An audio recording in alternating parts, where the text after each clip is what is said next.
அடுத்து நான் கூப்பிடக்கூடிய நபர், பாடல்களுக்கு உயிர் கொடுக்கிறது வரிகள் அப்படின்னா இவருடைய ஒவ்வொரு சொல்லுக்கு பின்னாடி ஒரு கதை இருக்குது, ஒரு அர்த்தம் இருக்குது, ஒரு உணர்வு இருக்குது அப்படின்னு சொல்லலாம். உணர்ச்சிகளுக்கு குரல் கொடுக்கும் ஒரு கவிஞர், ஒரு national award winning lyricist. Ladies and gentlemen, please put your hands together as I welcome திரு பா. விஜய் அவர்கள்.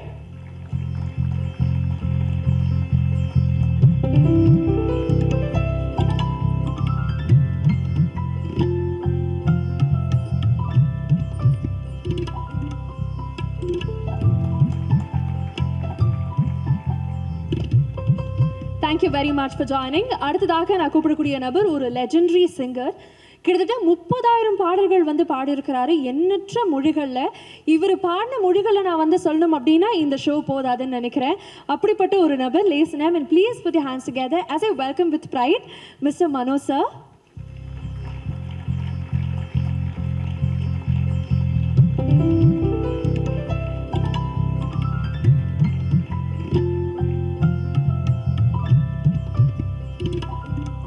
Manu sir, thank you so much for joining. Truly a great fan of you. நீங்க வந்தது ரொம்ப ரொம்ப சந்தோஷம். மீண்டும் உங்களுக்கு ஒரு பெரிய நன்றி. அடுத்ததாக ஒரு ஃபீமேல் வோக்கலிஸ்ட். இந்த படத்துலையும் அவங்க பாடியிருக்காங்க. பட் அதை தாண்டி அவங்கள பார்க்கும்போது உடனே தோன்ற ஒரு வரி அப்படின்னா incomparable, unbreakable and supremely talented அப்படின்னா தோணும். So ladies and gentlemen, please put your hands together as I welcome திருமதி சின்மயி அவர்கள்.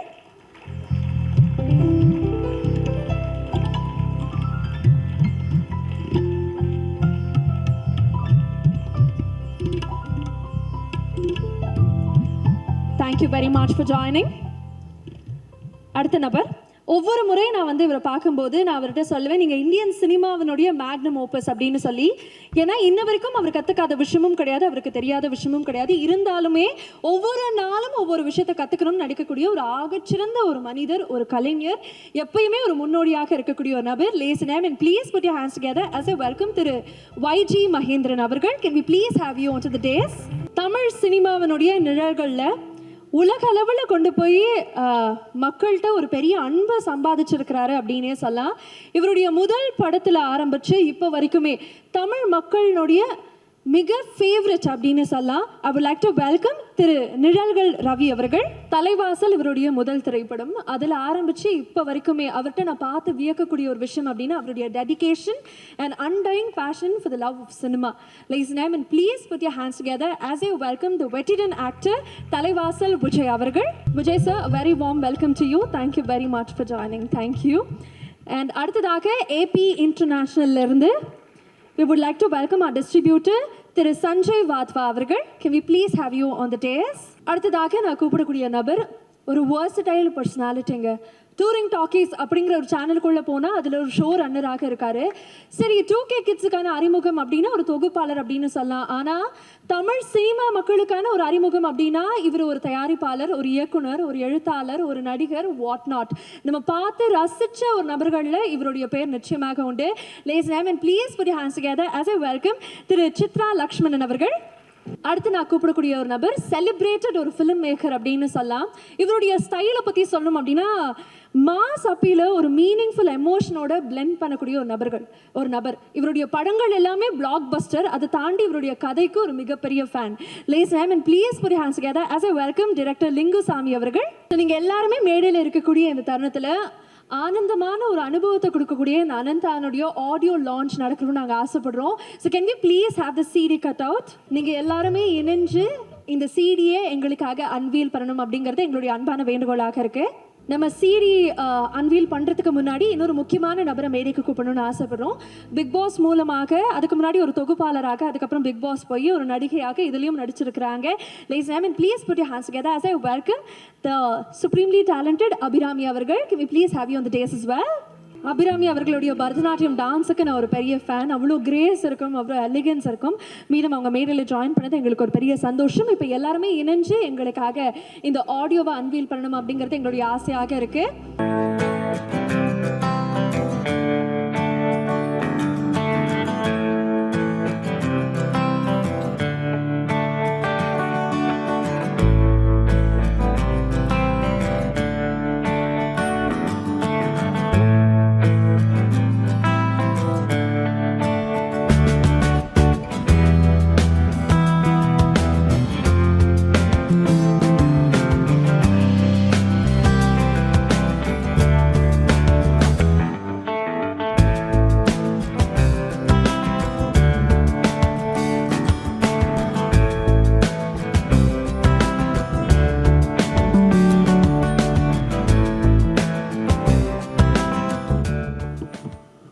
அனைவருக்கும் அன்பான மாலை வணக்கம்.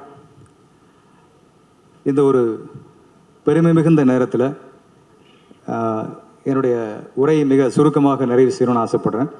ஏன்னா நிறைய திரையுலக ஜாம்பவான்கள், என்னுடைய முன்னோடிகள் என்று எல்லோரும் அமர்ந்திருக்கக்கூடிய ஒரு பெரும் சபையில் பாபாவினுடைய அந்த உலகமெங்கும் இருக்கிற பக்தர்களின் அடையாளமான பங்களிப்பாளர்கள் நிரம்பி இருக்கிற இந்த அரங்கத்தில் இந்த அனந்தா அப்படிங்கிற இது திரைப்படைப்பு அப்படிங்கிறத விட இது இறைப்படைப்பு அப்படின்னு சொன்னோம்னா சரியா இருக்கும். என்னுடைய திரையுலக பயணத்தில் நிறைய பாடல்கள் எழுதியிருக்கேன். அதில் இறைவனை பற்றி எழுதிய பாடல்கள் நிறைய, ஒரு முருகருக்கு எழுதுகிறோம், ஒரு அம்மனுக்கு எழுதுகிறோம் அப்படின்னு. ஆனால் நேரடியாக இறைவனுக்கே எழுதிய பாடல் வசனம் அப்படின்னா இந்த அனந்தா தான். அது ஒரு மிகப்பெரிய வாய்ப்பாக எனக்கு கொடுத்த என்னுடைய அபிமானத்திற்குரிய நெஞ்சிற்கினிய இயக்குனர், கிட்டத்தட்ட எங்களுடைய நட்பு அப்படின்னா ஒரு 15 ஆண்டு காலங்களுக்கு மேலாக அவர் என்னை விட மூத்தவராக இருந்த போதிலும் என்னை தன் நண்பராக எப்போதுமே பாவிக்கின்ற ஒரு அற்புதமான வெற்றி இயக்குனருங்கிறதெல்லாம் தாண்டி ஒரு மனிதநேய இயக்குனர் அப்படின்னா அது டைரக்டர் சுரேஷ் கிருஷ்ணா அவர்கள் தான். ஸோ அவருக்கு என்னுடைய மனப்பூர்வமான நன்றிகளை இந்த நேரத்தில் தெரிவிச்சுக்கிறேன். இப்படி ஒரு பெரிய வாய்ப்பு, ஒரு பட வாய்ப்பு அப்படிங்கிறத விட இது ஒரு காலத்தின் பதிவு, இந்த அனந்தா திரைக்காவியம். ஸோ அந்த காலப்பதிவில் எனக்கும் ஒரு சிறு பங்களிப்பு இருக்குது அப்படிங்கிறது இறைவன் எனக்கு கொடுத்த ஒரு பெரிய பாக்கியமாக நான் கருதுகிறேன். அதை போலவே எனக்கு பல திரை வெற்றிகளை பாடல்கள் வழியாக கொடுத்த அந்த இசை பெருந்தகை தேனிசை தென்றல் தேவா அவர்களுக்கு தொடர்ச்சியாக அவரோட நிறைய நான் பாடல், என்னுடைய கருப்பு தான் எனக்கு பிடிச்ச கலர் தான் அவர் என்னுடைய திரைப்பயணத்தில் முதல் ஹிட். அது சாரோட மியூசிக்கில் வந்த அந்த பாட்டு. ஸோ அதற்கப்புறம் இன்னைக்கு அனந்தா வரைக்கும் பார்க்கும்போது அவருடைய ஒவ்வொரு முறை நான் அவரோட பாடல் எழுத அமரும் போதும் அங்கே ஒரு ஆன்மீகத்துவமான ஒரு உரையாடலில் தான் நாங்கள் அந்த எந்த ஒரு கம்போசிங்கும் ஆரம்பிப்போம். ஸோ அப்படி தான் இது முழுக்க முழுக்க ஒரு ஆன்மீக பயணம் அப்படிங்கிறது மிக மனதிற்கு நெருக்கமான ஒரு பயணமாக இந்த திரைப்படம் அமைஞ்சிருந்தது. நான் ஏற்கனவே சொன்னது போல் இது இறைவனை பற்றி எழுதினதை விட இறைவனுக்கே எழுதிய ஒரு திரைப்படைப்பு. அதில் எனக்கு மிக இதில் நன்றி சொல்லக்கூடிய அப்படின்னா இந்த திரைப்படத்தை தயாரித்தவர் அல்லது டெடிகேட் பண்ணவர், எப்படி வேணாலும் அவரை சொல்லலாம், திரு கிரீஷ் அவர்கள். ஸோ அவருக்கு என்னுடைய நெஞ்சார்ந்த நன்றியை சொல்லிக்கிறேன். ஏன்னா அவர் இந்த படத்தில் நான் பங்களிப்பு செய்யணும்னு ரொம்ப விரும்பி எனக்கு நிறைய வசதிகள்லாம் செஞ்சு கொடுத்து இந்த வசனங்கள் எழுதுறதுக்கு, பாடல் எழுதுறதுக்காக நிறைய பிரயத்தனப்பட்டார். நான் ஆரம்பத்தில் அவரை பார்த்து கொஞ்சம் உண்மையிலேயே நான் பயந்தேன். என்ன காரணம்னா அவர் சொன்ன அதாவது பாபாவை பற்றி எனக்குள் அவர் ஏன்னா இந்த படத்தில் வசனம் ரொம்ப அதுதான் காட்சியை உங்களுக்கு காட்டப்போகுது, பாடல்களில் என்னென்ன சொல்ல போகுது. அதனால் எனக்கு ஒரு பெரிய நீண்ட நெடிய பாபாவை பற்றி அந்த மிகப்பெரிய வாழ்க்கை புரிதலை ஏற்படுத்துறதுக்கு அவர் ரொம்ப கஷ்டப்பட்டார் என்கிட்ட. அதனால் அடிக்கடி என்னை வர வச்சு அவர் பாபாவை பற்றிய முழுமையான ஒரு புரிதலை ஏற்படுத்துவதற்காக ஒரு பெரிய வகுப்புகள், கிளாஸ் எல்லாம் எடுத்து அப்புறம் கொஞ்ச நேரம் பேசிகிட்டே இருப்பார் ஃபோனில். அப்புறம் இருங்க, கட் பண்ணுங்க, நான் அந்த பாபாட்ட பேசிட்டு வந்துடுறேன் பாரு. எனக்கு திடீர்னு ஷாக் ஆகும், என்ன பாபாட்டே பேசிட்டு வராங்கிறாரு எப்படி அப்படின்னு சொல்லி யோசிப்பேன். அப்புறம் அடுத்த நாள் பார்த்தா பாபா என்ன சொன்னார்னா உங்கள்கிட்ட இந்த விஷயத்தை கன்வே பண்ண சொன்னார் அப்படிம்பாரு. இதை நம்புகிற ப்ராசஸை எனக்கு ரொம்ப நாள் ஆச்சு. என்ன இவர் பக்கத்து வீட்டுக்கார்ட்ட பேசுகிற மாதிரி இவர் டப்புன்னு பாபாட்ட பேசிட்டு வராங்கிறாரு அப்படின்னு. அப்புறம் கொஞ்சம் பயமாக ஆயிடுச்சு, இவர்கிட்ட நம்ம பழகலாமா வேணாமா அப்படின்னு. ஏன்னா சாமி பேசுனா கூட நான் நம்பிடுவேன். ஆனால் சாமி கிட்ட பேசுகிறாருன்னு சொல்கிறாருல, அவரை நான் எப்போவுமே கொஞ்சம் ஜாக்கிரதை தான் வச்சுப்பேன். ஆனால் அது நிறைய பெருகிட்டு. ஆனால் கொஞ்சம் கொஞ்சமாக பழக தான் கிரீஷ் அவர்கள் பாபாவை நேசிக்கிறாருங்கிறத தாண்டி சுவாசிக்கிறார் அப்படிங்கிறது எனக்கு புரிய ஆரம்பிச்சது. ஸோ முதல் முறையாக எங்களை எல்லோரையும் புட்டப்பருத்திக்கு அழைச்சிட்டு போய் அந்த மண்ணில் உட்கார்ந்து தான் இந்த படைப்பை நீங்கள் ஆரம்பிக்கணும் அப்படின்னு சொல்லி அங்கே கூட்டிகிட்டு போய் ஆரம்பித்து அங்கே தான் மதிப்புக்குரிய ரத்னாகர் அவர்களை சந்திச்சோம். வணக்கம் சார். ஸோ அவர் அந்த பெருந்தகையை அங்கே சந்தித்து அவருக்கு என்னை பார்த்த உடனேயே பாபாவை பற்றி நிறைய விஷயங்களை அவர் எங்கிட்ட பகிர்ந்துக்கிறார். இதெல்லாம் அவரை பற்றிய விஷயங்களை வசனங்களாக வரணும், அவருடைய கோட்பாடுகள், அவர் என்ன சொல்ல வராருங்கிற அந்த சின்ன சின்ன விஷயங்கள் அது மக்களுக்கு போய் இந்த படைப்பின் வழியாக ஒவ்வொரு சீன்லையும் போய் சேரணும் அப்படின்னு சொல்லி ரொம்ப அழகாக அவர் அங்கங்கே சில பாயிண்ட்ஸ் எல்லாம் எடுத்து கொடுத்தாரு. ஸோ இப்படி நிறைய ஹோம்ஒர்க் பண்ணி தான் இந்த படத்திற்கான டயலாக்ஸ், வசனங்களும் பாடல்களும் நாங்கள் எழுத ஆரம்பித்தோம். இப்படி நிறைய விஷயங்கள் அனுபவங்கள் நிறைய இருக்குது இந்த படம் முழுக்க. கிட்டத்தட்ட கிரீஷ் சார் வந்து எங்களை ஒரு பெரிய ஒரு ஆன்மீக சுற்றுப்பயணமே என்னையும் தேவா சாரையும் கூப்பிட்டுட்டு கிட்டத்தட்ட கோயம்புத்தூர்லேருந்து புட்டபர்த்தி பெங்களூர்லேருந்து ஒட்டுமொத்தமாக பாபாவோட டிவோட்டிஸ் வீட்டுக்கு அங்கெல்லாம் போகும்போது தான் எனக்கு புரிஞ்சுது, ஓ இவங்கெல்லாம் வந்து பாபாவை வணங்கி கொண்டிருப்பவர்கள் மட்டுமல்ல, பாபாவோடு வாழ்ந்து கொண்டிருப்பவர்கள் அப்படின்னு நிறைய அந்த அற்புதமான மனிதர்களை உலகமெங்கிலும் பார்க்கும்போது, அப்போ அதையெல்லாம் உள்வாங்கினதுக்கு அப்புறமா தான் இந்த படத்தினுடைய காட்சிகளெல்லாம் எழுத ஆரம்பித்தோம். அதில் எனக்கு ஒரே ஒரு சிறு விஷயத்தை மட்டும் பகிர்ந்து நான் நிறைய விஷயம்னு ஆசைப்பட்றேன். ஸோ இதில் நிறைய பாடல்கள் இருக்குது, அதெல்லாம் நீங்கள் அடுத்தடுத்து கேட்க போகிறீங்க. படமாக வரும்போது சுரேஷ் கிருஷ்ணா சார் ரொம்ப அற்புதமான, ஏற்கனவே சொன்னதை போல் இங்கே ஒருத்தவங்க சொன்னாங்க, ரொம்ப கமர்ஷியலாகவும் பாரதி பாஸ்கர் அம்மா சொன்னாங்கன்னு நினைக்கிறேன், ரொம்ப கமர்ஷியல் வைஸாகவும் இந்த படத்தை வந்து பண்ணியிருக்காங்க அப்படின்னு சொல்லி. உண்மைதான், இது ஒரு ஆர்ட் ஃபிலிம் மாதிரி மட்டும் இல்லாமல் இது ரொம்ப அழகான எல்லா ஜனரஞ்சகத்துவமான விஷயங்களையும் உள்ளடக்கிய ஒரு திரைப்படைப்பாகவும் இந்த படைப்பு வந்திருக்கு. அதில் ஒரே ஒரு சாம்பிள், ஒரு சின்ன ஒரு உதாரணமாக சொல்லலாம். எனக்கு பிடித்தமான ஒரு பகுதி சுஹாசினி மேடம் அவர்களை காட்சியில் நடிச்சிருப்பாங்க. ரொம்ப பிரமாதமான ஒரு காட்சி. அதில் வந்து சும்மா ஊடகமாக சொல்கிறேன், துல்லியமாக சொல்ல முடியாது, நீங்கள் படமாக பார்க்கும்போது தெரிஞ்சுக்கலாம். ஸோ அதில் வந்து பாபாவே வேறு ஒரு வடிவத்தில் வந்துடுவார். இப்போ நிறைய கதாபாத்திரங்கள் இருப்பாங்க. அதில் சுஹாசினி மேடம் வந்து ஒரு கதாபாத்திரம் பண்ணியிருப்பாங்க. அவங்க பையனுக்கு வந்து ரொம்ப தீவிரமான உடம்பு சரியில்லை, உயிருக்கு போராடிட்டு இருப்பார். இப்போ ஒரு சூழ்நிலையில் அவங்க அமைதியாக உட்காந்துருப்பாங்க நைட்டில்.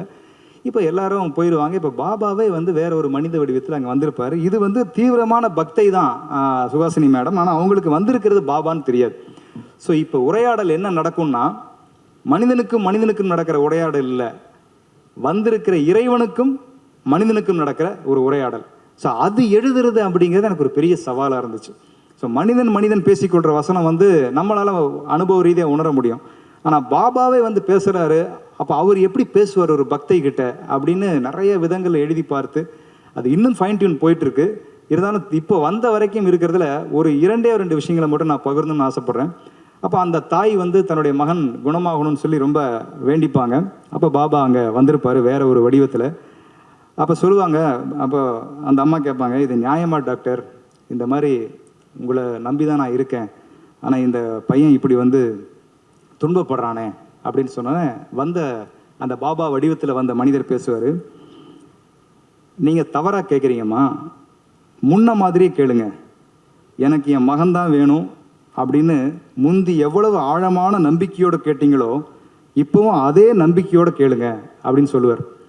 இப்போ அம்மா சொல்லுவாங்க, நான் கேட்குறது கடவுள் காதில் விழுந்ததாகவே தெரியலையே, இது நம்ம மனுஷங்க நிறைய பேருக்கு இருக்கிற ஒரு ப்ராசஸ். இந்த பிரார்த்தனையில் நம்ம நம்பிக்கை இருக்குது பாருங்கள், அது ரொம்ப பெரிய ப்ராசஸ் அது. ஸோ அப்போது இவனுக்கு கேட்குதா இல்லையானே தெரியலையேன்னு கடவுளை பார்த்து திரிட்டு இருப்போம். ஸோ அதுவும் அவனுக்கு கேட்கும் அப்படிங்கிறத நம்ம புரிஞ்சுக்கிறது இல்லை. ஸோ நான் கேட்குறது கடவுள் காதில் விழுந்ததாவே தெரியலையே அப்படின்னு சொல்லும்போது அப்போ பாபா சொல்லுவார், அதாவது நீங்கள் கேட்ட உடனே ஃபோட்டோலேருந்து விபூதி கொட்டணும் அப்படி தானே அப்படின்பார். உடனே அந்த அம்மா பார்த்துட்டு இல்லை, ஏன்னா நமக்கு இந்த மேஜிக் பண்ணால் தான் நமக்கு கடவுளையே நம்புவோம். அப்படி இல்லை டாக்டர், என் பையன் குணமாகணும், அதுக்கு ஆரம்பிக்கணுமாவது அந்த அறிகுறி தெரியும் இல்லையா அப்படின்னு அவர் சொல்லுவார், அப்போ முதல்ல இருந்து நீங்கள் நம்ப ஆரம்பிக்கணும், உங்கள் பிரார்த்தனை கடவுள்கிட்ட சேர்ந்துச்சுன்னு நீங்கள் நம்ப ஆரம்பிக்கணும். நம்பிக்கை அற்ற பல மணி நேர பிரார்த்தனைகளும் செடிகள் இல்லாத வனத்தில் தண்ணீர் ஊற்றுவதற்கு சமம் அப்படின்னு அவர் சொல்லுவார். அப்போ அந்த அம்மா சொல்லுவாங்க அந்த பரிதவிப்பில், இல்லை சார் நீங்கள் சொல்கிறது எனக்கு புரியல அப்படின்னு. இந்த ஒரு கண்டென்ட் தான் அங்கே ரத்னாகர் அவர்கள் சொன்ன கண்டென்ட் அந்த படத்தில் வந்ததுங்கிறதுக்கு. ஒரு சின்ன குழந்தைய தலைக்கு மேலே தூக்கி போட்டு மறுபடியும் கையில் பிடிச்சி கொஞ்சுறாரு ஒரு அப்பா. கொஞ்சும் போது கடவுள் அந்த குழந்தை கலகலன்னு சிரிக்கும். ஏன்? எவ்வளவு தூக்கி போட்டாலும் அப்பா தன்னை கீழே விட மாட்டார்னு அதுக்கு யாருமே சொல்லித்தர்றது இல்லை, அது உணருது. அப்பாவோட கைகள் தான் கீழே விழும்போது கண்டிப்பாக பிடிச்சுடுன்னு உணருது, அதனால தான் சிரிக்குது. பிரார்த்தனைகள் அப்படி தான் இருக்கணும். நிபந்தனையற்ற பிரார்த்தனைகள் மட்டுமே அவனோட சந்நிதியில் நிறைவேற்றப்படும். இதுதான் பாபா சொன்னது, நிபந்தனையற்ற பிரார்த்தனை. என்னை சரணாகதி அடைந்தவனை நான் கைவிடுவதே இல்லை என்பதுதான் பாபா இந்த உலகத்திற்கு சொன்ன சாசனம். அதுதான் இந்த திரைப்படம் சொல்லுகிற ஒரு சரித்திரம். ஸோ இதை பார்க்கும்போது கண்டிப்பாக பாபாவை புரிந்தவர்கள், அறிந்தவர்கள், புரியாதவர்கள் எல்லாருக்குள்ளேயுமே அந்த பாபாவினுடைய தெய்வீக அருள் என்பது பாசனமாகும் அப்படிங்கிறது இங்கே இருக்கிற படைப்பாளிகளில் நானும் ஒருவனாக அந்த நம்பிக்கையை கட்டியும் கூற கடமைப்பட்டிருக்கிறேன். இப்படிப்பட்ட அருமையான இறைப்படைப்பை எனக்கு வழங்கிய அத்தனை பேருள்ளங்களுக்கும் என்னுடைய நன்றிகளை சொல்லி, அதே போல் என்னோட பணியாற்றிய எல்லா டெக்னீஷியன்ஸ் போலவே என்னுடைய அருமை ஒளிப்பதிவாளர் சஞ்சய் அவர்கள், ஃபைட் மாஸ்டர் கணேஷ் அவர்கள், எடிட்டர் ரிச்சர்ட் போன்ற அந்த நல்ல உள்ளங்கள் சார்பிலும் இந்த அற்புதமான மேடையை நன்றிக்கான மேடையாக பயன்படுத்தி கொண்டு இந்த பெரிய வாய்ப்புக்கு நன்றி சொல்லி விடைபெறுகிறேன். மகிழ்ச்சி, நன்றி, வணக்கம். இன்ப நாள் இது, இனிய நாள் இது. அரங்கம் அமர் ஆன்றோர்களே, ஆன்மீக சான்றோர்களே, அத்துணை பேருக்கும் என்னுடைய மாலை தமிழ் வணக்கத்தை மகிழ்வோடு தெரிவித்துக் கொள்கின்றேன். காலத்தின் அருமைகைது ஓரிரு நிமிடங்களில் என் உரையை முடிக்கலாம் என்றிருக்கிறேன். சற்றொப்ப 65 ஆண்டுகளுக்கு முன் சத்ய சாய்பாபாவை வட சென்னையில் காசிமேடு பகுதியில் அமைந்திருக்கக்கூடிய கடற்கரை ஓரம் இருக்கக்கூடிய விஜயா நர்சிங் ஹோம், இப்போது எம்வி மோகன் அப்படின்னு சொல்லக்கூடிய ஒரு நீரிழிவு நிபுணருடைய அப்பா எம் விஸ்வநாதன், அவருடைய அந்த மருத்துவமனைக்கு பின்புறமாக மிகப்பெரிய கடல் போன்ற ஒரு வசதியுள்ள ஒரு பெரிய ஆடம்பரமான ஒரு அமைதியான ஒரு பூங்கா. அந்த இடத்திலே சத்ய சாய்பாபா அவர்களை அந்த 10 வயதில் நான் அவரை தரிசனம் பார்த்தவன். அந்த மாலை நேரத்திலே மந்தகாசம் கூறக்கூடிய இடத்திலே அவருடைய ஹோய் ராமா ஹோய் ராமா நீ தானுண்ட பெட்டுக்கோ தண்டராமா என்று அந்த பாடல் 65 ஆண்டுகளுக்கு பின் என் காதில் ஒலித்து கொண்டிருக்கிறது. அதோடு மட்டுமில்லை, அவருடைய சொல்லாடல் காணி காபட்டி என்று சொன்ன அந்த சொல்லும் என் காதிலே ரீங்காரமிட்டு கொண்டிருக்கிறது. அவருடைய மிகப்பெரிய ஒரு சேவை, மக்கள் சேவையே மகேந்திரன் சேவை. நீ மக்களுக்கு சேவை செய், அது இறைவனுக்கு செய்ய சேவையாகும் என்று சொன்ன அந்த சொல்லாடல் அவருடைய வாழ்க்கையில் அவள் கடைபிடித்தது. அவர்தான் முதலில் கொடுத்து கொடுத்து சிவந்த கரம் என்ற சொல்லுக்கு உதாரணம் அவர்தான். அவர் உருவாக்கிய மருத்துவமனைகளும் அவர் உருவாக்கிய கல்விக்கூடங்களும் ஆன்றோன் சான்றோன் கேட்டக்கூடிய அளவுக்கு மிகப்பெரிய வளமான ஒரு நிறுவனங்களை, ஒரு கல்வி சாலைகளை, மருத்துவமனைகளை உருவாக்கினார். அப்படிப்பட்டவருடைய புகழ் அங்கிங்கெனாதபடி எங்கும் பிரகாசமாக ஆனந்த பூர்த்தியாக அகிலாண்ட கோடியெல்லாம் என்று சொல்லக்கூடிய அளவுக்கு அவருடைய புகழ் சிகரத்துக்கு மேல் சிகரமாக அங்கிங்கெனாதபடி எங்கும் ஒலிக்கக்கூடிய பரம்பொருளாக அவர் புகழ் ஓங்க வேண்டும். சுரேஷ் கிருஷ்ணா அவரை பார்க்கும் பொழுது உண்மையிலேயே அவர் பாதம் தொட்டு வணங்க வேண்டும். எப்படிப்பட்ட ஒரு படைப்பை அனைவரும் கண்டு ரசிக்கக்கூடிய அளவுக்கு மிக பிரமாதமாக அவர் படமாக்கியிருக்கிறார். செவியிலே செந்தேன் மழை, புவியிலே தேவா அவர்களின் இன்னிசை, அவருடைய பாடல்கள்லாம் மிக பிரமாதமாக செவி குளிரும் சிந்த மகிழும். அனைவருடைய கேட்ட மகுடியின் நாதம் கேட்டு மயங்கிடும் நாகம் போல் அந்த பாடல் என் மனதை தொட்டது, அவர் கையை கரம் பற்றியது. அப்படிப்பட்டது என் தம்பி பா விஜய் மிக சிறப்பான பாடலை, வசனங்களை உருவாக்கியிருக்கிறார். இந்த படத்தை மிக சிறப்பான முறையில் எடுத்து செல்லக்கூடிய அளவுக்கு மிகப்பெரிய வெற்றி அடையும். இந்த தயாரிப்பாளர்களை உண்மையிலேயே நான் செய்யவில்லையே என்ற ஏக்கத்துடன் நான் இங்கிருந்து நான் விடைபெறுகிறேன். உங்களுக்கு கடவுள் நிச்சயம் அருள் புரிவார். பாபாவினுடைய பாசமும் அன்பும் அரவணைப்பும் உங்களை கவசம் போல் காக்கும். வாழ்க வாழ்க என்று சொல்லி விடைபெறுகிறேன். நன்றி, வணக்கம். எல்லோருக்கும் என்னுடைய அன்பார்ந்த வணக்கங்கள். பாரதி பாஸ்கர் சொன்னாங்க ஒரு ஆன்மீக அதிர்வலைன்னு, அந்த ஒரு வைப்ரேஷன் தான் இந்த கதையை பற்றி சுரேஷ் கிருஷ்ணா என்கிட்ட ஃபோனில் சொன்னப்போவே எனக்கு ஏற்பட்டது. அவங்க சொன்ன இன்னொரு விஷயம் கடுஞ்சொற்கள், a lot of bad language and bitterness and there's a lot of bickering and violence that is going around everywhere. இப்போ திரும்பி அதெல்லாம் மறந்து அந்த மாய வலையெல்லாம் நம்மளை விட்டுட்டு ஒரு பியூரிட்டிக்கு வந்த மாதிரி இருந்தது இந்த படத்தில் ஒர்க் பண்ணும்போதே. That is the feeling that we got. And சொல்லுவாங்க எல்லாருக்கும் எவ்வளோ பெரிய ஈகோ இருக்கும், எவ்வளோ பெரிய கர்வமெல்லாம் இருக்கும்.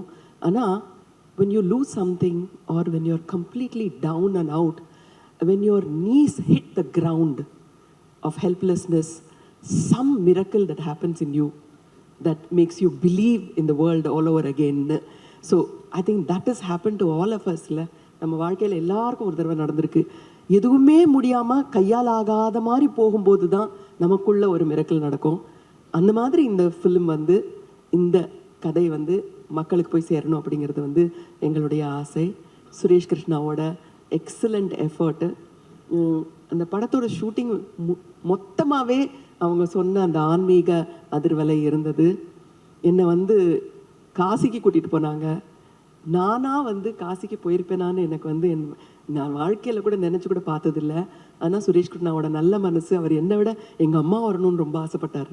அதுதான் மனிதநேயம். நீங்கள் சொன்ன அவர் காலை தொட்டு கும்பிடணும்னு சொன்னார்ல, மனிதநேய டைரக்டர்னுட்டு, அது தினம் ஃபோன் பண்ணி மன்னி வர முடியாதா காசிக்குன்னு கேட்பார். இதுதான் மனிதத்துவம். ஸோ அப்படிப்பட்ட ஒரு டைரக்டர் இந்த படத்தை ஒரு ஃபெய்த் அண்ட் எவ்ரிதிங் எனக்கு வந்து பர்சனாலிட்டிஸ் எல்லாத்தையும் விட மனிதர்களோட ஃபெய்த் மேலே அபரிமிதமான ஒரு நம்பிக்கை. இன்னைக்கு இந்த ஹால் எல்லாத்துலேயுமே இருக்கிற அந்த நம்பிக்கை, ஃபெய்த்து எல்லாமே சேர்ந்து இந்த மாய வலைய, இந்த சுற்றி இருக்கிற அந்த ஸ்மோக் மாதிரி இருக்கிற ஒரு ஃபசாடை எடுத்துட்டு இந்த மாதிரி நல்ல எண்ணங்களோடு இருக்கிற படங்கள் வந்து இன்னும் நல்லா இருக்கணும், எல்லாரும் சந்தோஷமாக இருக்கணும்னு ஆசைப்பட்றேன். இந்த படத்தில் எனக்கு வாய்ப்பு கொடுத்த சுரேஷ் அண்ட் கிரீஷ் அவர்களுக்கும் என்னுடைய நன்றி. என் கூட ஒர்க் பண்ண எல்லா கோ ஆர்டிஸ்ட்டுக்கும். அவங்க அளவுக்கு நான் சின்சியராக இருந்தேன்னா எனக்கு தெரியல, பட் அவங்ககிட்டேருந்து நான் நிறையா கற்றுக்கிட்டேன். ஸோ இது ஒரு பாடமாகவும் இருந்தது. இந்த அனுபவமே எனக்கு ஒரு பாடமாக இருந்தது. எனக்கு பாடம் கொடுத்த எல்லாருக்கும் நன்றி. எல்லாருக்கும் வணக்கம். சுரேஷ் கிருஷ்ணா சார் வந்து சத்யா எடுத்தார், பாபா எடுத்தார், இப்போ சத்ய சாய் பாபா பற்றி எடுத்திருக்காரு. வாழ்த்துக்கள் சார். ஒரு நல்ல படம் பார்த்துட்டு வெளியில் வந்தால் படம் எப்படி இருக்குன்னு கேட்டால் அற்புதமாக இருக்குன்னு சொல்லுவோம். ஒரு அற்புதத்தையே படமாக எடுத்திருக்காருங்கிறப்ப கண்டிப்பாக நல்லா தான் இருக்கும். இந்த படம் சம்மந்தப்பட்ட எல்லோருக்கும் என்னுடைய வாழ்த்துக்கள்.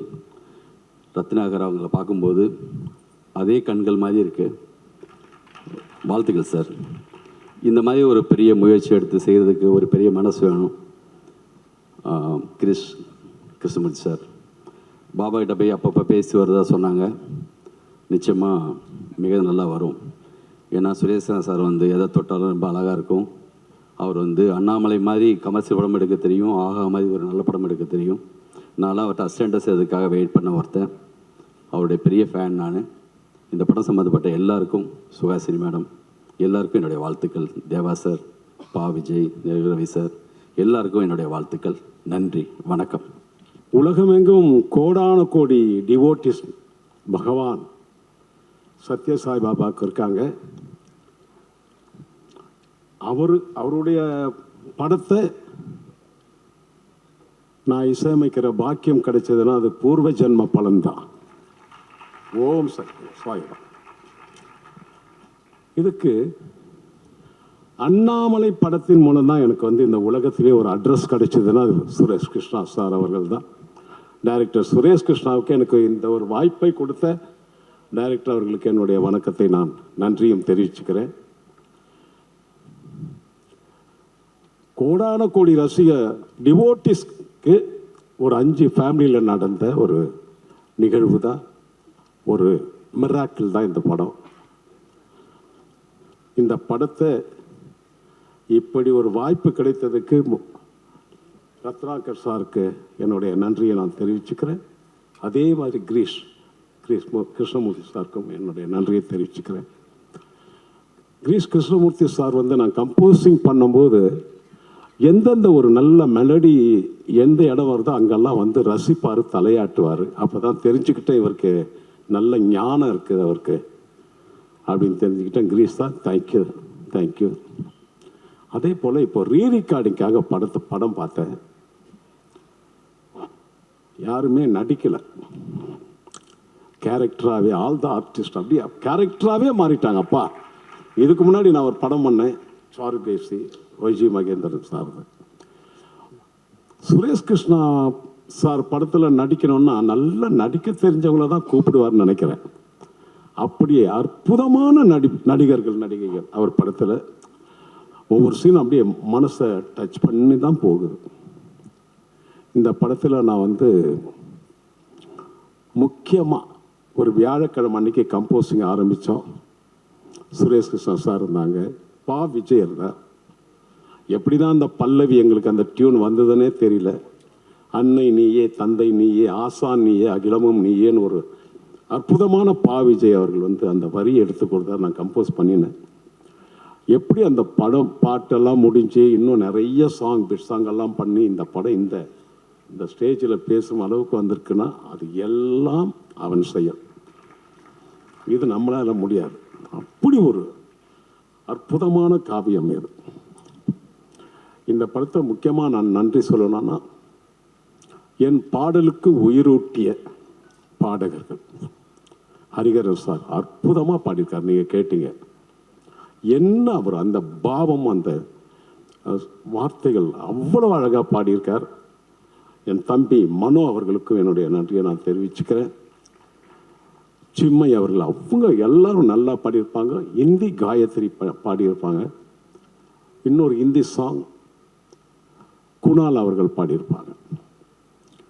சுரேஷ் கிருஷ்ணா சார் வந்து எனக்கு தமிழ் படம் மட்டுமல்ல, தெலுங்கு, மலையாளம், கன்னடம் எல்லா படமும் குறைஞ்சது ஒரு 25 படத்துக்கு மேலே, டோட்டலாக ஒரு 50 படம் செஞ்சிருப்பேன் அவரோட கூட. ஒரே ஒரு இந்தி படம் செய்யலையேன்னு ஒரு வருத்தம். அது இந்த படம் மூலம் என் ஆசையை நிறைவேற்றி வச்சுட்டார் எங்கள் டைரக்டர் குணால் அவர்களை. இந்தி அந்த ஆந்தம், சுவாமி பகவானுடைய ஆந்தத்தை வந்து நான் பாட வச்சுட்டேன். எனக்கு என்ன ஒரு ஆசை, இந்த ஆந்தம் இப்போ பாடின பாட்டு சத்யசாய் பாபா பகவானுடைய டிவோட்டிஸ் எல்லாரும் பாடணும். அதுதான் என்னுடைய ஆசை. இந்த நான் கம்போஸ் பண்ணி விஜய் அவர்கள் எழுதின சாங்கை எல்லாரும் பாடணும். அதே மாதிரி என்னுடைய சன் ஸ்ரீகாந்த் தேவான் தான் வந்து அசோசியேட் கம்போசராக இந்த படத்தில் ஒர்க் பண்ணியிருக்காரு. அவருக்கும் இந்த நேரத்தில் நான் நன்றியை தெரிவிச்சுக்கிறேன். இதில் எனக்கு ரொம்ப ஒவ்வொருத்தருக்கும் ஒரு இது அந்த அந்த நிலைமை மோசமான நிலைமை ஆகும்போது ஒரு பிட் சாங் ஒன்று வரும். அது இன்னைக்கு போடலை.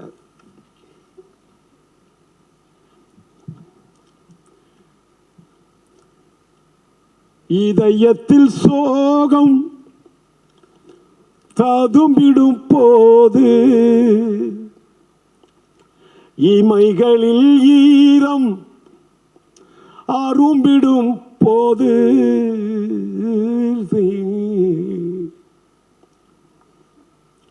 நம்பிய யாரும் விலகிடும் போது, யாருமே இல்லா நிலை வரும் போது,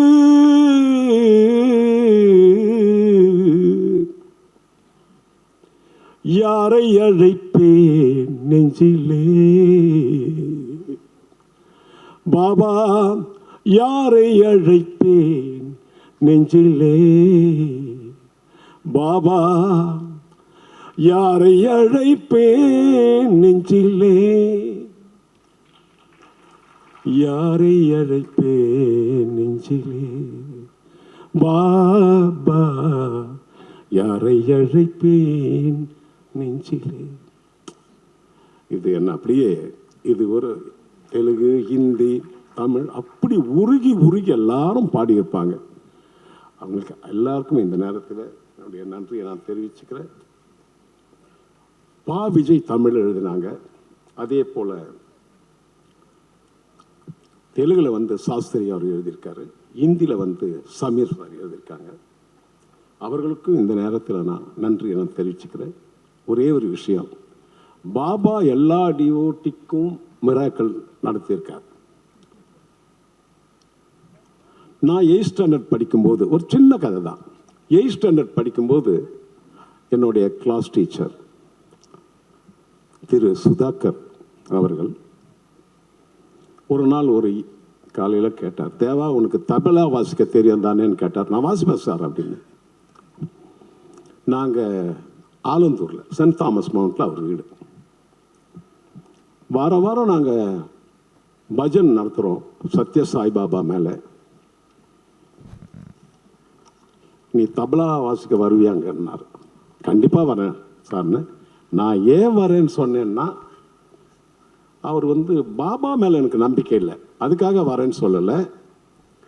ஏதாவது மார்க் ஏதாவது கொடுப்பாரோ எக்ஸாமினேஷன் நேரத்தில், ஏதாவது பாஸ் பண்ணுற அளவுக்கு ஏதாவது மார்க் கொடுத்தா நல்லா இருக்குமேன்னு சொல்லி அதுக்காக தான் சைக்கிளில் தபலாவை கட்டிக்கிட்டு சென்ட் தாமஸ் மவுண்ட் இருக்க மயிலாப்பூரில் இருந்து அப்படியே மறிச்சுக்கிட்டு போகிறேன்.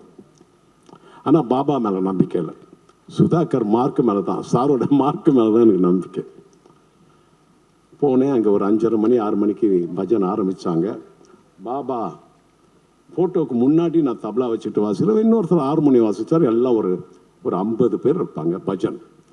பஜன் பாடிக்கிட்டே இருக்கும் பொழுது உச்சகட்டத்தில் போகுது பஜன்.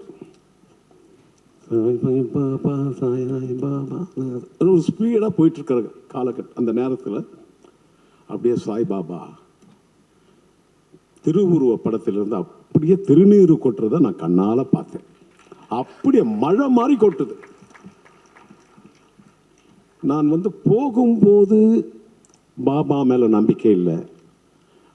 அந்த திருநீறு கொட்டும் போதே நான் தபலா வாசிக்கிறதே நிறுத்திட்டேன், ஆச்சரியத்தில் நிறுத்திட்டேன். ஆனால் அங்கேருந்து சைக்கிளில் மயிலாப்பூர் வரைக்கும் வரும்போது பாபாவை நினச்சிக்கிட்டு தான் வந்தேன். இப்படி ஒரு நிகழ்வா, இப்படி ஒரு ஆச்சரியமா, இப்படி ஒரு அதிசயமா அப்படின்னு அப்போ நினைச்சேன் 8th ஸ்டாண்டர்ட் படிக்கும்போது. அதற்கு பலன் கீதையிலே சொல்கிற மாதிரி, பலனை எதிர்பார்க்காதே உன் கடமை இசைன்னு சொல்கிற மாதிரி, பாபா இந்த படத்துக்கு இசையமைக்க எனக்கு ஒரு அற்புதமான வாய்ப்பை கொடுத்துருக்கடே. நீ தபலா வாசிக்க அவ்வளோ தூரம் மிதித்து வந்தியாடா சைக்கிளை. இவ்வளவு மியூசிக் டைரக்டர் இருக்கும்போது எனக்கு அந்த வாய்ப்பு கொடுத்தாரே பாபா, அந்த பகவானுக்கு என் நன்றியை தெரிவித்து கொண்டு அவர் அருள் பெற வாழ்வேன் என்று நிச்சயத்தை சொல்லிக்கொண்டு உங்களிடமிருந்து விடைபெறுகிறேன். நன்றி, வணக்கம். போன்ற பல விஷயங்களை சொன்னவர் தான் சத்ய சாய் பாபா. இவருடைய படம் மிகவும் ஜனரஞ்சகமாக இருக்கும் அப்படின்னு இங்கே பாரதி பாஸ்கர் அவர்களும் சொன்னாங்க. அதை விஜய் அவர்களும் வவுச் பண்ணார். அதில் ஆச்சரியப்படுறதுக்கு ஒன்றுமே இல்லை. ஏன்னா பாபாவே ஜனரஞ்சகமானவர் தான். ஏன்னா மக்கள்கிட்டேருந்து எந்த காலகட்டத்திலும் விலகி இருந்தவர் இல்லை. அவர் மக்களோடவே ஒன்றாக பயணித்தவர். அதனால் அவருடைய திரைப்படம் ஜனரஞ்சகமாக இருக்கிறதுல ஆச்சரியப்படுறதுக்கு ஒன்றுமே இல்லை. எனக்கு இந்த படத்தை பொறுத்த வரைக்கும் திரு ரத்னாகர் அவர்களும் நம்முடைய கிரீஷ் கிருஷ்ணமூர்த்தி அவர்களும் சுரேஷ் கிருஷ்ணாவை எப்படி செலக்ட் பண்ணாங்க அப்படின்னு நான் யோசித்து பார்த்தேன். பாட்ஷா பண்ணவர், அண்ணாமலை பண்ணவரை இந்த அனந்தா படத்தை டைரக்ட் பண்ணுறதுக்கு எப்படி செலக்ட் பண்ணாங்கன்னு அப்புறம் தான் எனக்கு தோணுச்சு, யாரை பற்றிய படம் இது? மிகப்பெரிய ஒரு குருவை பற்றிய படம். யார் குருவின் மீது மிகுந்த மரியாதை வைத்திருக்கிறார்களோ அவர் இந்த படத்தை டைரக்ட் பண்ணுறது தானே சரியாக இருக்கும்.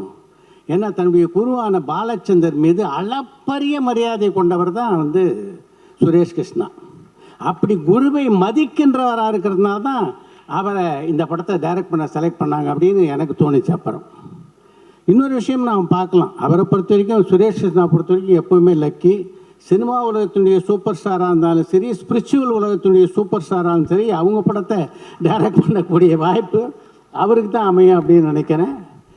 இந்த படத்தை மிக அழகாக, இப்போ நமக்கு இந்த பாடலையும் இந்த டீசரை பார்க்கும்போதே தெரியுது, இந்த படம் இன்னொரு வகையில் என்னுடைய மனதுக்கு மிகவும் நெருக்கமான படம்.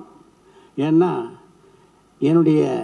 எனக்கு ரொம்ப வேண்டப்பட்டவர்கள் எல்லாமே இந்த படத்தில் இருக்காங்க. ஒன்று, என்னுடைய அருமைக்குரிய நண்பர் தேனிசை தென்றல் தேவா. அவரை மாதிரி ஒரு மனுஷனை இந்த உலகத்தில் பார்க்கவே முடியாது. இது மாதிரி மியூசிக் டைரக்டர் நிறைய பேர் பார்க்கலாம், தேவா மாதிரி மியூசிக் டைரக்டர் நிறைய பேர் நீங்கள் பார்க்கலாம், தேவா மாதிரி மனிதனை பார்க்கவே முடியாது.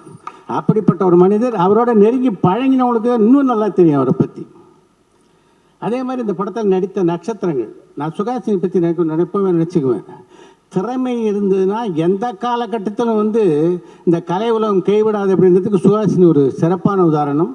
இன்றைக்கு நல்ல நல்ல கதாபாத்திரங்கள் சுகாசினியை தேடி வருதுன்னா அதுக்கு முக்கியமான காரணம் அவருடைய நடிப்பு திறனை இன்றைக்கும் வந்து திரையுலகம் வந்து சரியாக பயன்படுத்தி கொள்ள வேண்டும் என்று நினைப்பது தான். அதுக்கப்புறம் என்னுடைய நண்பன் ஒய்ஜே மகேந்திரன் இப்போ சமீபத்தில் ஒரு அற்புதமான படம் பண்ணியிருக்காரு சாருகேசி. இதுக்கப்புறம் அந்த படத்தை பார்க்கக்கூடிய வாய்ப்பு உங்களுக்கு கிடைக்கும் அப்படின்னு நினைக்கிறேன். அந்த படத்துலேயும் சாருகேசிலையும் ஒய்ஜே மகேந்திரனும் சுகாசினியும் வந்து பட்டையை கிளப்பியிருக்காங்க. மகேந்திரனுக்கு அப்படி தான், அவருடைய ஹே டேஸை விட இப்போ தான் நல்ல நல்ல கதாபாத்திரங்கள் மகேந்திரனை தேடி வருது எனக்கு தெரிஞ்சு. கரெக்டாக? அப்புறம் நம்ம ரவி, எங்களுடைய பல்கலைக்கழகத்தினுடைய மாணவர், பாரதி ராஜாவால் அறிமுகப்படுத்தப்பட்டவர். இப்படி பல பேர், அதாவது என்னுடைய மனதுக்கு நெருக்கமான பல பேர் இந்த படத்தில் இணைஞ்சிருக்காங்க. அது இந்த படத்தை பொறுத்த வரைக்கும் எனக்கு இன்னொரு கூடுதல் அட்டாச்மெண்ட். இந்த படம் வெற்றி பெறதுல வந்து ஆச்சரியப்படுறதுக்கு ஒன்றும் இல்லை. ஆனால் இந்த படம் வெற்றி பெறும் இங்கே சொல்கிறதே சரியாக இருக்கான்னு நினைக்கிறேன். ஏன்னா இது ஏற்கனவே வெற்றி படம் என்று உறுதி செய்யப்பட்ட ஒரு படத்தை பற்றி தான் நம்ம இன்றைக்கி பேசிகிட்டு இருக்கோம். இந்த வாய்ப்பை நானும் வந்து அப்பப்போ சினிமாலாம் நடிக்கிறேன். ஆனால் சுரேஷ் அந்த படத்தில் நடிக்கிற வாய்ப்பு எனக்கு கொடுக்கலன்னாலும் இந்த மேடையில் பேசுகிற வாய்ப்பு கொடுத்து அதை ஓரளவு நிறைவு பண்ணிட்டாரு. இந்த விழாவில் பங்கு கொண்டதை வந்து எனக்கு கிடைத்த மிகப்பெரிய ஒரு வாய்ப்பாகவும் பாக்கியமாகவும் கருதியேன். நன்றி, வணக்கம். எல்லோருக்கும் மாலை வணக்கம். ரத்னாகர் கார், சாய்ராம். எனக்கு அதாவது எங்கள் அம்மா மேடை நாடகத்தில் சத்யபாமா புகழ்பெற்ற மைத்தலாஜிக்கல் பௌராணிகம், அதில் அம்மா நடிப்பாங்க. எங்கள் அப்பா ஹார்மோனிஸ்ட்டு.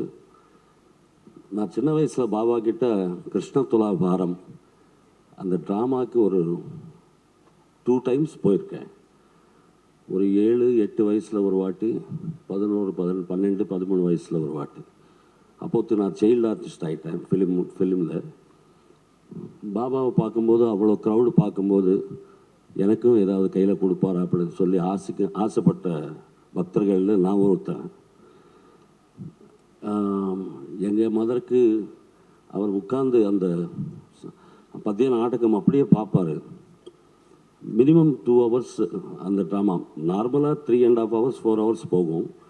பட் அங்கே அந்த இது பண்ணிவிட்டு 2 hours கண்டிப்பாக பாபா உட்கார்ந்துருப்பார். அதுக்கப்புறம் எனக்கு பாடுகிறான பிறகு ஒரு 3-4 வாட்டி வாய்ப்பு கொடுத்தாரு. எனக்கு பெரிய சந்தோஷம் என்னென்னா, 70வது பர்த்டேக்கு ஒரு 35 லட்சம் பேரில் அவர் பாபா அவர்கள் தங்க ரதத்தில் வரும்போது எனக்கு ஸ்வாகதம் சுஸ்வாகதம் ஸ்வாகதம் ஸ்ரீ சாயிநாதா ஸ்வாகதம். இது 35 லட்சத்துக்கு முன்னாடி ஹெலிகாப்டர்ஸில் அந்த ஃப்ளவர்ஸ் கொட்டும்போது நான் வந்து அங்கே 13 சரணம் ரிப்பீட்டடாக பாடிட்டுருக்கேன். அதாவது 32 times 46 நிமிஷம். சுசீலம்மா அவர்கள், வாணி ஜெயராம் அவர்கள், சுனில் கவாஸ்கர் அவர்கள், எவ்வளோ பெரிய பெரிய ஜாம்பவான்கள் கோரஸ் பாடிட்டுருக்காங்க. திரும்பி பார்த்தேன், எனக்கு தெரியல. ஸோ திருப்பி 100வது ஆண்டுக்கு எனக்கு பாபா அவர்கள் வாய்ப்பு தந்ததுக்கு பாபாவுக்கு என்ன நன்றி சொல்கிறது தெரியல. பாடுவதற்கு, இந்த படத்தில் பாடுவதற்கு வாய்ப்பு தந்தாங்க சுரேஷ் கிருஷ்ணா அவர்கள். தேடிட்டே இருக்க லிரிக்ஸ் தெலுங்கில் பாடினேன் அந்த bit songs. Thank you so much தேவாண்ணே. ஒரு சின்ன வயசுலேருந்து, அதாவது இந்த ஜென்மத்தில் எதிரில் பார்க்குற தெய்வம், அவரை பார்க்குறதுக்கு சின்ன வயசில் அம்மா அப்பா கொடுத்தாங்க வாய்ப்பு. அதுக்கப்புறம் சினிமா கொடுத்தது அவர் பார்க்குறதுக்கு பாடகரா. அப்புறம் இந்த 100வது ஆண்டில் படத்தில் நீங்கள் சுரேஷ் கிருஷ்ணா அவர்கள் சார்பில் பாடுறதுக்கு வாய்ப்பு தந்ததுக்கு மிக்க நன்றி. Thank you so much. Classified ads, display ads, சிறிய விளம்பரம் முதல் பெரிய விளம்பரம் வரை அனைத்து கடைகளிலும் வீடுகளிலும் இலவசமாக டிஸ்ட்ரிபியூஷன் செய்து தரப்படும். சென்னை எக்ஸ்பிரஸ் நியூஸ் பேப்பரில் always your neighbourhood news paper.